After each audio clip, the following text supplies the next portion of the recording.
get out towards that main stage. If you're XL, anything but finals is a failure. If you're X7, it's even worse, because you're the reigning champions of the NLC. Anything but #1 is a failure. So both of these teams putting their names and their legacies in the NLC on the line right here, facing each other for the first time in a best-of series scenario. And I think it's really interesting how we completely swapped territories and battlefields, if you will.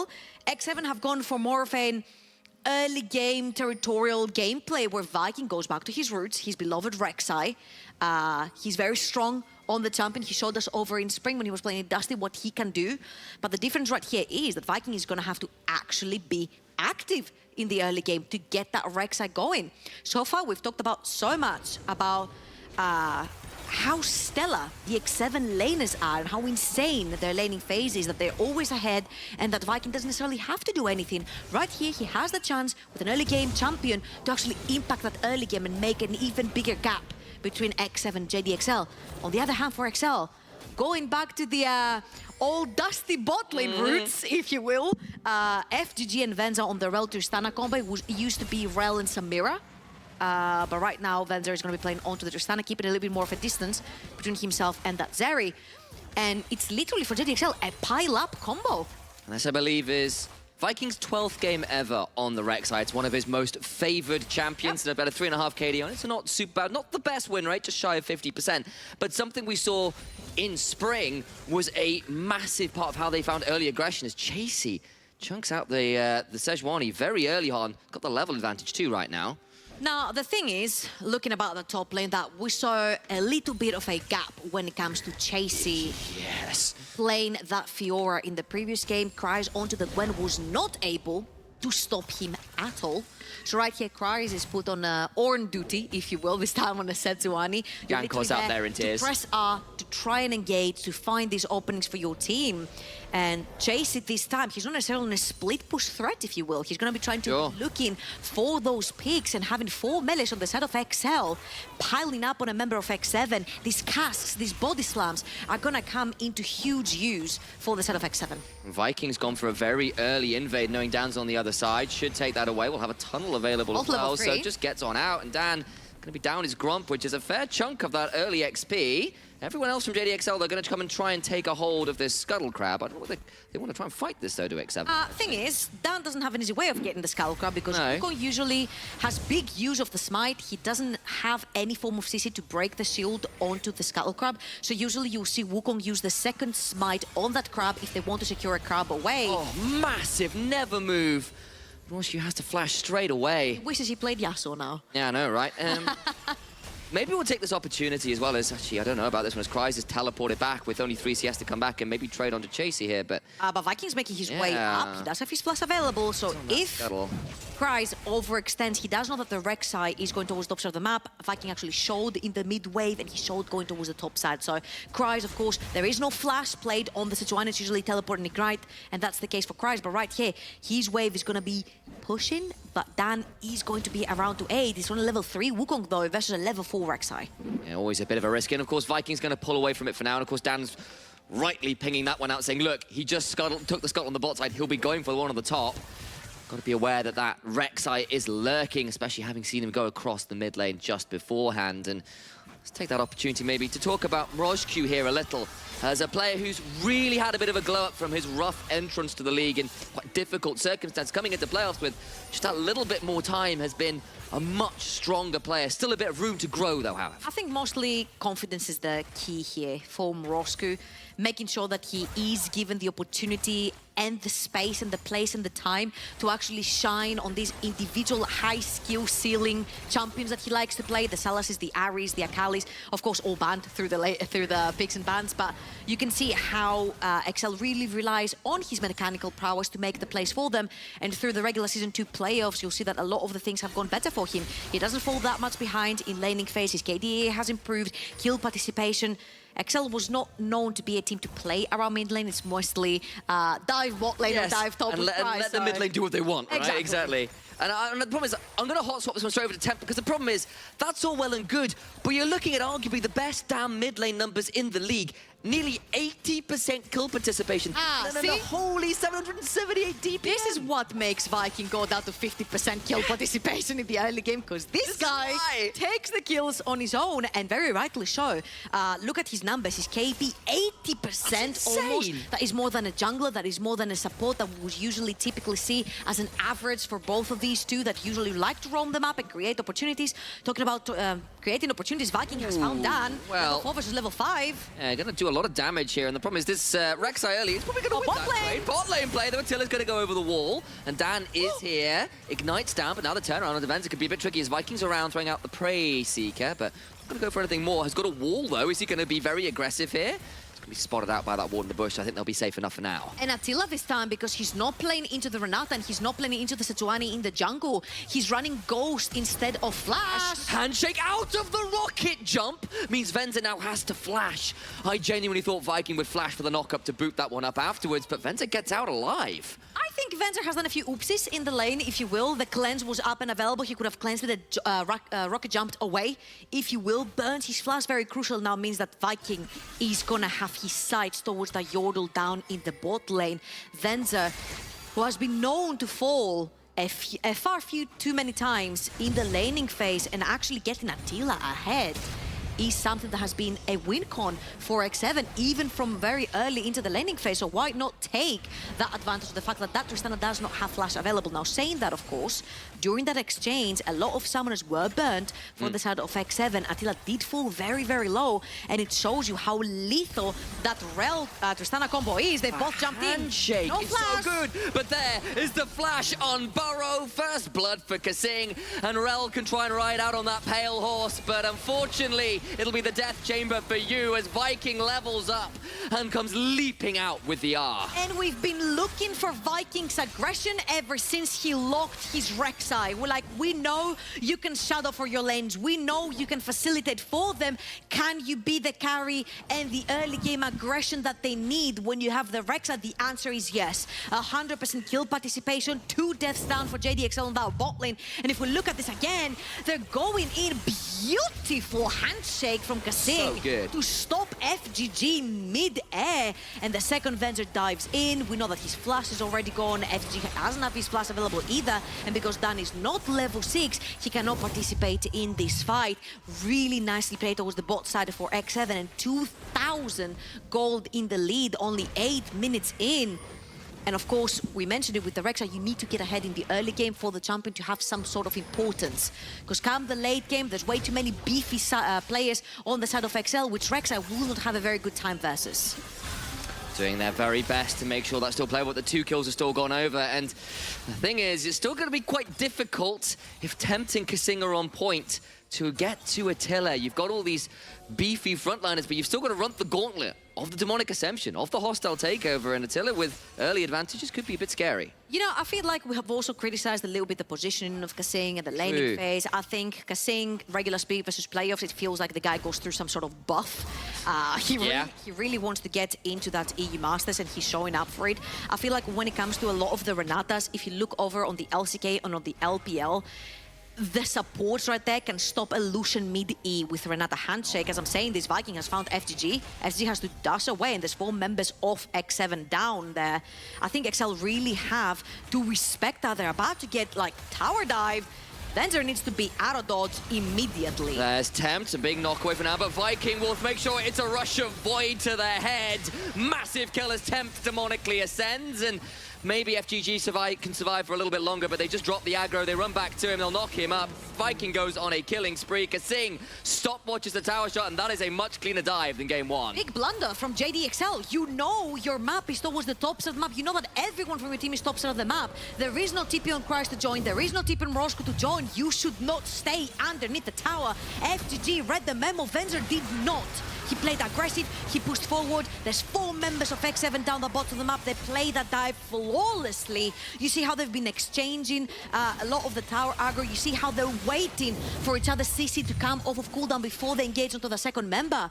Another flawless dash from X7, and JDXL, that bottle has been a head scratcher for 2 games in a row. Big knock up there, and Christ, low enough here that Viking, if he can make this one work, goes straight in with the Prowler's Claw to the knock-up. Will now need to think about using a Void Rush, but it's just not needed. It's still on cooldown, and Chasey will tame the kill anyway. I'll say your favorite phrase, 100% Oh, yes. kill participation for Viking on that Rek'Sai. He was the facilitator, now he is the carry on his favorite champion, and JDXL are looking for a dive bot lane, but Tempt is the first one on the rotation. Yeah, there's actually a really good Never move there into the Visions of Empire. Means Dan gets chunked out perhaps a touch more than he was hoping for, but the bot lane is here to maybe ensure that this dragon goes down. There is Herald in the inventory of Dan, so that has gone down somewhere in the meantime. I think while some of the bot lane plays were happening, they'll summon it mid and use that as an option to get to this dragon. The map is falling apart for JDXL. They need to get something going. Venzer is just about to face check Kasing. Very lucky right there that Kasing doesn't get the handshake off on Venza. No flash for him in the bot side of the map, and there's 5 members, 5 versus 5. This could very well seal the deal if XL lose this fight. FGG with a madness stop with a hostile takeover. Tries to make sure it doesn't happen as easy as they can, but Attila is taken down. Tempt to the backside though. Demonic Ascension's doing so much work. Roscu, nowhere to go. Golden is Tempt, but for how much longer? Turning it around. Tempt still healing, but Venza hops in, trying to get some autos down. For one more, Venza brings him down. But what on the other side? Viking, kill onto Roscu. And now FGG in danger. Dan gonna try and hop forward. Viking trying to go towards the tunnels. It's a 1 for 2 right now. The HP bars though of JDXL are pretty damn low, and Viking much healthier. Still has the Void Rush, and JDXL still have to back away. There needs to be someone that does damage on the side of X7, and luckily for them, Viking is still up. He has all the kills. He has GG's, Rel is just too clean. Viking burrows his way away, but Fence is so low. Not dead yet. Viking could look for the ultimate. Needs to land the Prey Seeker. JC gets Dan. JC nearly gets Cries. My God, everyone's dying, and somehow the dragon's still alive. This could be so bad if XL actually lost this fight. They could have actually straight up lost the game. FGG on the Rel. Rel and his name are synonymous right now in the vocabulary because he finds these freaking engages back to back to back. And as you'll see, the second Attila is out of the fight, doesn't get to flash, doesn't get to ult, he goes down instantly. Tempt doesn't have the items yet to be a wall in front of his team, to be that tanky. And that's what we mentioned about X7. The fact that, yes, you are durable, yes, you have sustain, but you are not tanky. Everyone is a pseudo-tank on the side of X7, the Rek'Sai, the Gragas, the Swain. So when everyone from XL piles up and they find this wombo combo engage that FTG provided them with, they straight up win fights. 2 sublime engages in a row from FGG in the same fight. The Dragon now about to go down. I think X7 will cede this one. They're still up a healthy amount of gold, and that Rek'Sai is a terror right now. You know what? When it was 2021, I think it was spring, when Advin was playing for XL back then, every Rel for me was Advin. Yeah. I accidentally kept saying Advin instead of Rel, or the player's name, right? It was synonymous at that point. And it happened to me with Spring 2022 with FGG when he was in Dusty. The second that Rel came out, it was FGG Rel. It wasn't just Rel. Now, of course, we keep praising it. 3,000 gold still in the lead for the side of X7, 4-0-2 on this Rek'Sai. But again, if you don't start snowballing that victory with the Rek'Sai will start falling off, and there's enough beefy members talking about snowballing. A 3-member dive on that mid lane. Roscu, Prowler's Claw, knock up. There's a Void Rush to reset the aggro. And Viking is just taking over this game. Honestly, huge praise to Chasey as well. Pushes down his top lane wave, roams all the way to mid lane to shut down Roscu on that Yone.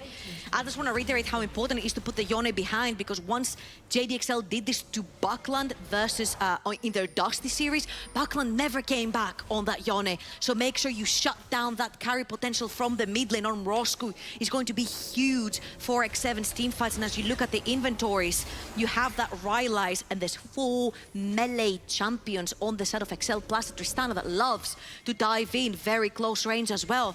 So once these slows are starting to come through, the body slams are going to start hitting. Viking is going to have space to play through. His melee champion Attila, he's going to have a field day. I mean, the bounce bros between Tempt to set you up, and then Viking and Chasey to knock him down with all their burst. The bounce bros. Indeed. Okay. It's very difficult to play around those towers, because there is so many ways to disengage, to get the burst, to get out and stay safe between, you know, 2 champions who build Zhonya's and someone who can reset aggro. Oh, wait. Maybe Attila, though. Oh, they are? Oh, very clever. Ward is very nicely placed, and they'll stay alive for now. what will not stay alive for much longer, it seems to be that Rift Herald that both of the teams have their sights on. As you can see, JDXL are prioritizing that mid lane wave, but from that mid lane, there is Chasey coming on that Gragas. He has his ult up and available, and again, Venzer, no flash. Very unfortunate of that Twitch. Every time he didn't have flash, X7 had a target on his back and instantly destroyed him. Venzer, again, no flash here. X7 might be looking for that opportunity to get the Tristana out of the way. No completed item on Mirage Q makes this a bit of a tricky one damage-wise. He's such a key part of the combo from JDXL. He really wants to be able to reset, get that item. It's just not going to be available right now. In fact, he's farming Raptors. I wonder whether because he's trying to get towards that item earlier on enough to make this a player's tempt.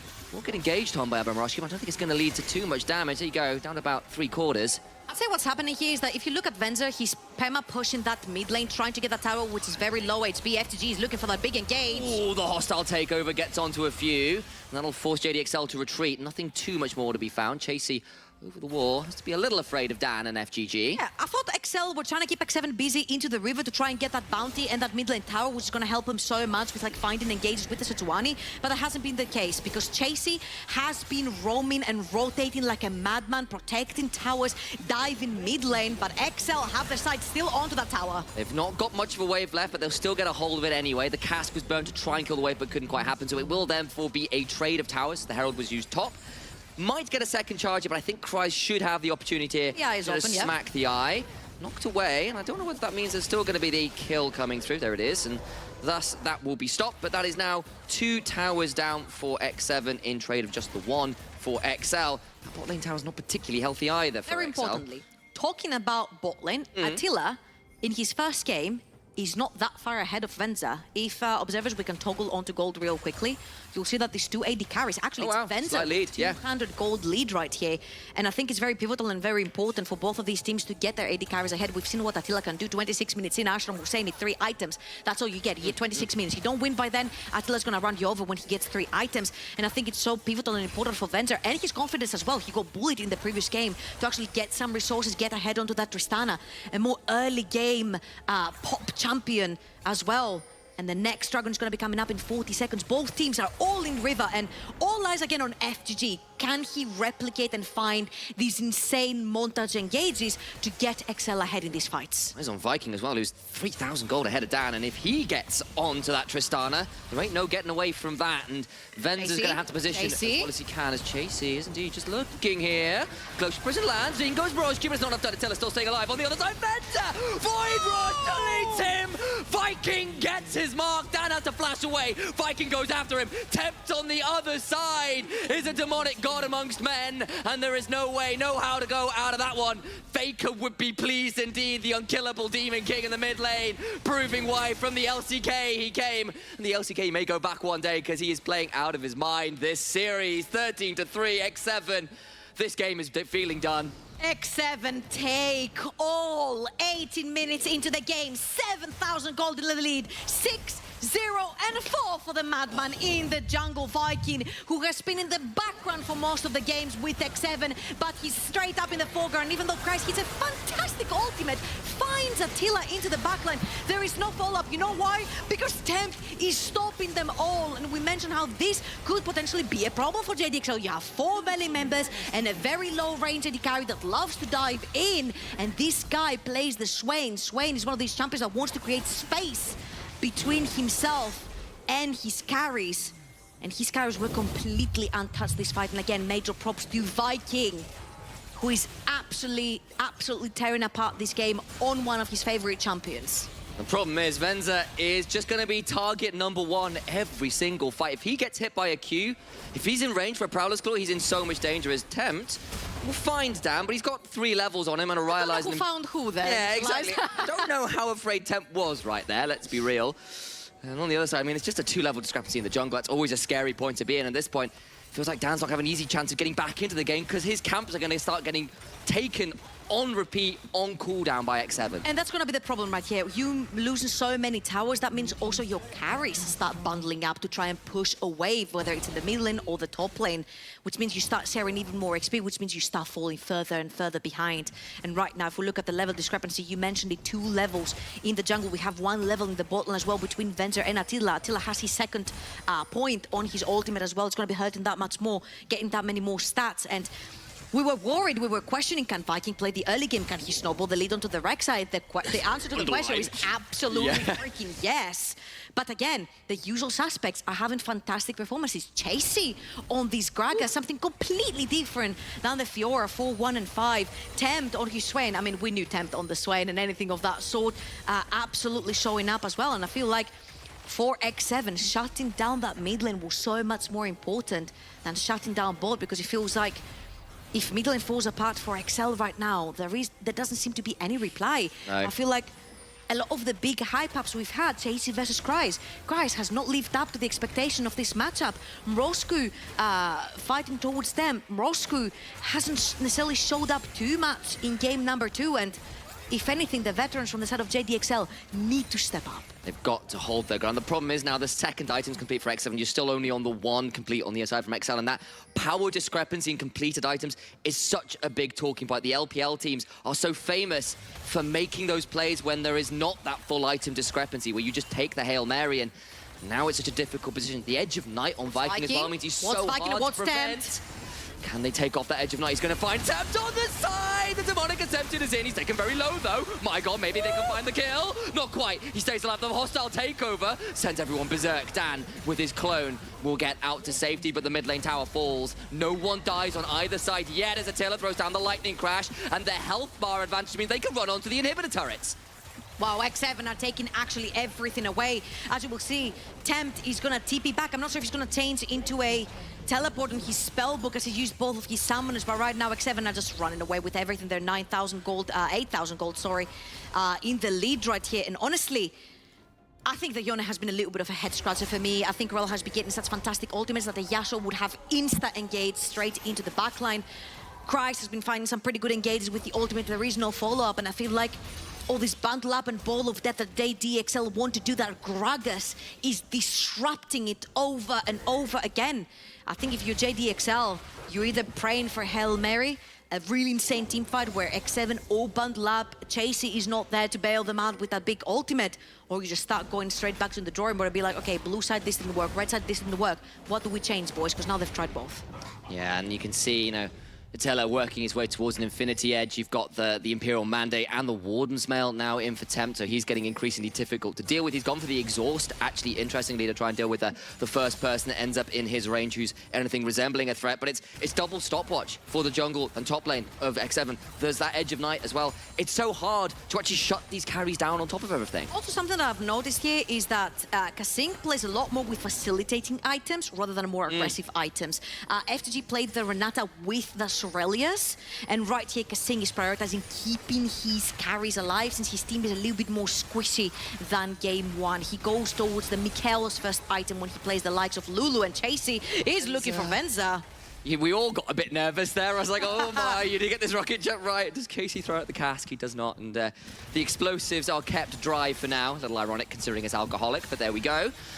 5 seconds on the Infernal Dragon, though, and this will be second Dragon for either team. I just don't think JDXL are in any position to contest, unfortunately. And the only good thing for JDXL, I'm trying to draw silver linings here for a game that seems as pretty much as done. Just like white crayon on the wall. Yeah, that's silver, right? We have one dragon. We have one dragon, which means they get to delay Soul for 10 more minutes at this point. In 10 minutes, what can you get? Potentially, that shield bow onto Mrosku could be huge. A second item onto the Wukong, you need that Sandra to start putting down some damage. And on the other hand side, I think Kreis, not sure exactly what item he's going for. It looked to be like the Frozen Heart, but I don't know if Frozen Heart is very big value right here. That's a bit of a what's it, a bargain bucket sale, garage sale, all of that kind of things. Yeah, that's it. There you go. Yeah. They saved me there from my mix of metaphors. Either way, yeah, he's kind of got some magic resist. He's got the moon. Is it the moon plate? Is the name of that? The little trouser thing he's got in there. Like, I'm curious to see what he actually does go towards. It's just been a difficult game in some ways, and the problem is, Venza at 3 items might have a chance, but he's got to stay alive, and they need to hold on. Baron's definitely a potential threat now as well.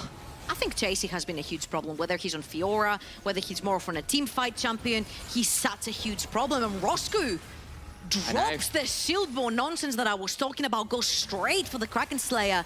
JDXL are ringing the bell of SOS right now. We need damage. Yeah. We need, when that Sejuani and when that Rel ult hit, we need all in. And that 3-second, 2-second window that you have, where the CC piles up, you need to have killed something or you lose. And yeah, you need to hit the heart and hit it hard. The problem is the heart on the other side is frozen for Tempt. That's going to be pretty frustrating versus the double order attackers. Talking about killing someone in 2 to 3 seconds, that's going to be slightly delayed. Yes.